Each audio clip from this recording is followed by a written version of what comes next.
Hai, selamat datang ke kelas matematik Cikgu Farhana. Okey, hai semua.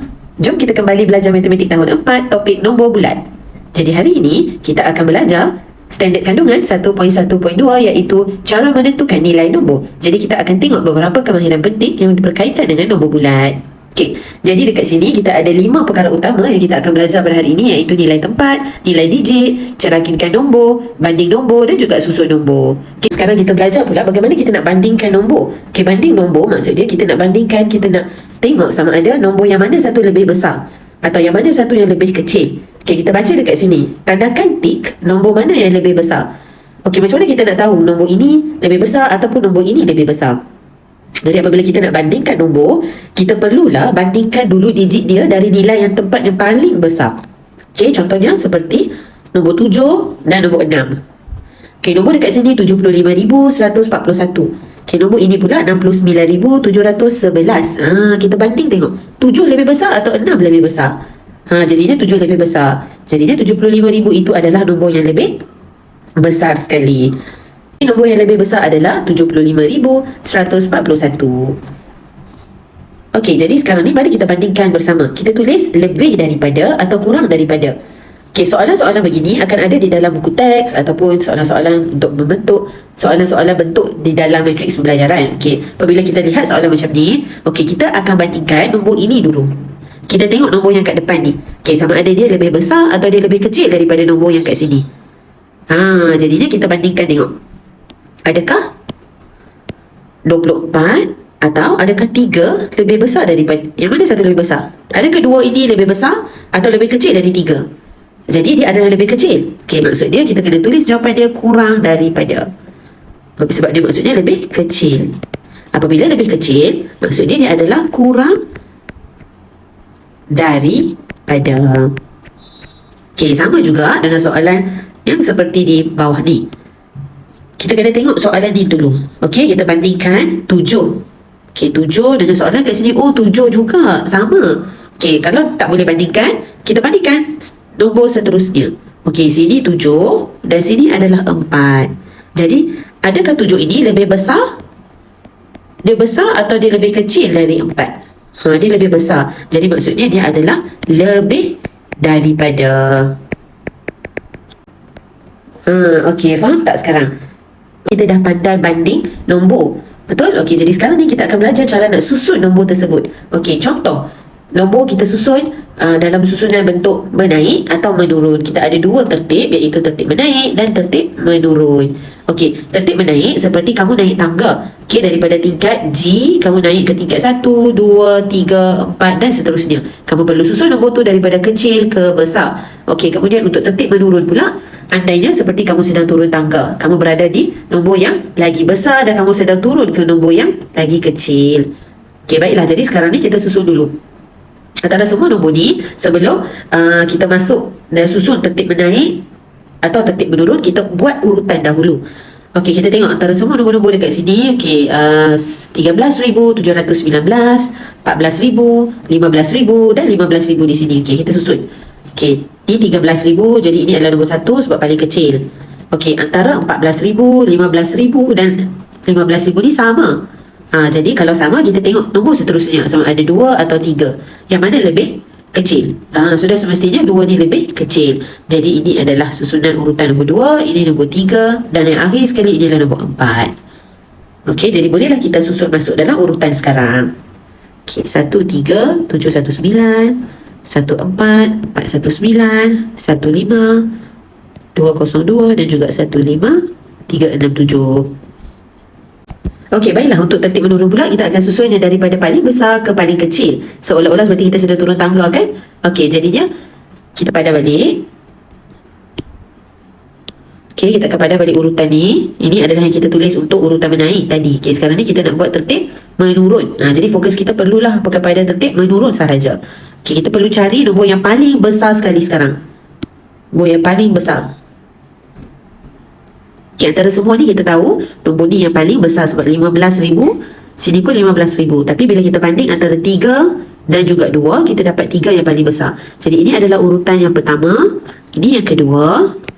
Kemudian kita tengok pula 14,000. Ini urutan turunnya ke bawah dan akhir sekali nombor 13,000. Jadi kita boleh masukkan dan susun dalam urutan tertib menurun.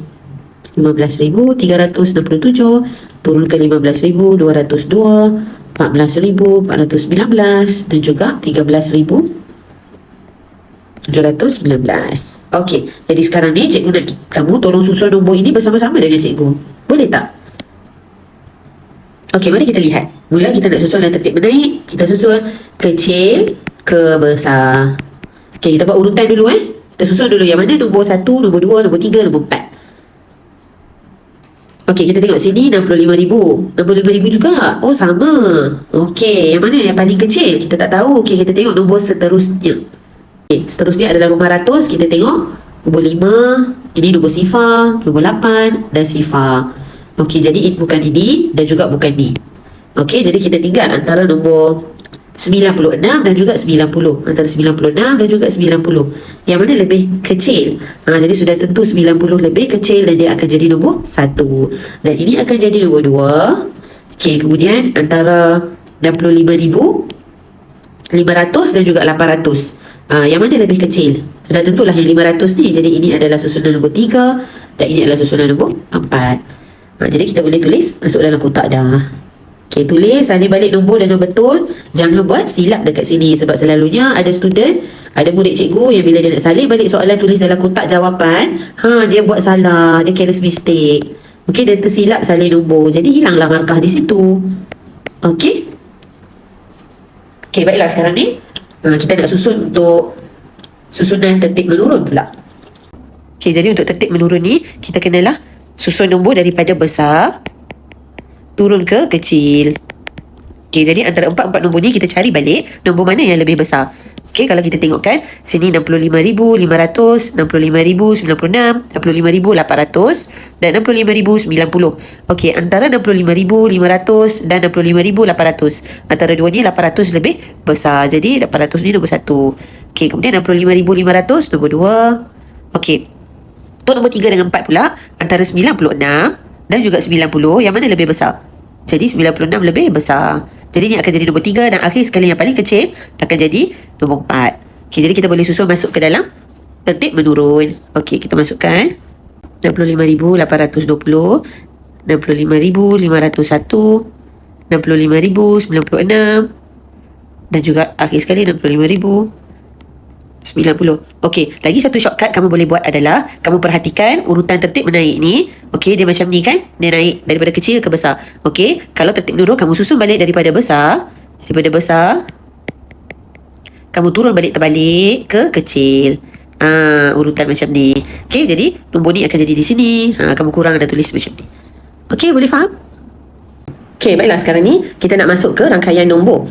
Okey, apakah rangkaian nombor? Rangkaian nombor ni dia akan bagi satu set nombor pada kita dan kita kena cari apakah nilai. Contoh seperti siapakah nilai K? Okey, nilai K mestilah lebih besar daripada 52,173 dan lebih kecil daripada 59,000. Jadi rangkaian nombor ni kita kena cari nombor yang berada di tengah-tengah di antara 52,173 dan juga 59,000. Okey, jadi kamu bolehlah meletakkan apa-apa jawapan kemungkinan yang boleh berada di tengah-tengah antara nombor-nombor ini. Okey, mari kita senaraikan sekarang. Apakah nombor-nombor yang boleh berada di tengah-tengah antara 52,173 sampailah 59,000. Maksudnya dia mestilah lebih besar daripada yang ni dan mestilah lebih kecil daripada 59,000. Besar dari ini dan kecil daripada 59,000. Okey. Apa-apa nombor sahaja dalam lingkungan tu boleh jadi nombor K. Jadi boleh tak kamu beri pada cikgu 3 kemungkinan jawapan? Okey. Jadi antara yang cikgu kita boleh masukkan adalah, okey, kalau kamu nak tulis 53,000 boleh diterima. Okey, 55,000 boleh diterima. Okey, kalau kamu nak bagi tahu 55,180 pun boleh. Apa-apa sahaja nombor di antara 52,000 sehingga 59,000. Semua jawapan ini boleh diterima. Okey, baiklah sekarang kita lengkapkan rangkaian nombor yang ada di tempat yang kosong ni. Okey, macam mana kita nak isikan? Sebenarnya kita nak isikan jawapan ini. Okey, ini 59,000, 59,109 dan akhir sekali 59,114. Okey, di antara 9, okey, kamu tengok nombor yang sama dulu. Okey, tips dia kamu perlu cari nombor yang sama. Okey, kamu tengok 59 ni dia sama. Okey, 9 Dia sama 59 dan 59, sama dengan 59 dan 59. Okey, sekarang antara 100, okey, 1 pun sama. Okey, sekarang antara kosong ni 9 dengan 14. Okey, antara 9 hingga 14 ni, apa-apa nombor je kamu boleh isikan di dalam tempat kosong. Okey, kamu ulang balik. 59,100. Okey, antara 10 ni kamu boleh letak apa-apa nombor antara 9 hingga 14. Untuk nombor puluh dengan sah dia. Okey, jadi 59,111 pun diterima, 59,112 pun diterima. Okey, 59,113 pun diterima. Okey, boleh? Okay, jadi cikgu nak pilih 59,111 di tengah-tengah ni. Kamu tulislah jawapan yang kamu pilih di sini. Okey? Okey, jadi sama juga kita buat dengan soalan kat bawah. Okey, nombor yang pertama dia bagi 70,061. Okey, nombor yang pertama dia bagi 70,061. Kemudian dia tak bagi, dia letak ruang kosong. Kemudian 70,068 dan 70,120. Baiklah, jadi dekat sini nombor apa yang kamu boleh isi? Macam tadi cikgu dah cakap, kamu tengok nombor ni dah sama. Okey, 70 dah sama. Jadi kamu boleh just tulis balik, ulang saja. Okey, kosong pun dah sama. Kamu boleh juga ulang balik. Okey, jadi antara nilai 61 hingga nilai 68 kamu boleh tulis. Okey, boleh tak kamu nak letak dekat sini 70,000 sifar 61 balik? Boleh tak? Adakah jawapan 61 ni diterima? Tak diterima. Okey, jadi jangan ulang dah nombor 61 dan nombor 68, jangan ulang dah. Tulis nombor selepas itu. Okey, jadi kita tak boleh tulis nombor ulangan tu. Okey. Jadi kita kena letak lepas 61, kita kena letakkan 62, 63, 64, 65, 66 atau 67. 68 pun tak dibenarkan tulis balik. Okey, jangan ulang balik nombor dia. Okey, jadi kamu boleh pilih antara mana-mana nombor yang kamu nak letak. Okey, macam contoh cikgu nak letak 70,000. Okey, cikgu nak letak balik. Cikgu nak letakkan jawapan sebagai 70,000 sifar 65. Okey, dah betul. Ini kamu tak perlu kira apa-apa sahaja. Dia sahaja nak tengok kamu punya kemahiran dalam melengkapkan rangkaian nombor. Okey, kamu boleh belajar semua ni dan buat semua latihan ni dengan betul. Maksudnya kamu dah semakin hebat dengan nombor bulat. Tahniah semua. Okey, kalau suka video ni jangan lupa tekan like, share dan subscribe channel cikgu. Okey, jumpa lagi dalam video yang akan datang. Bye.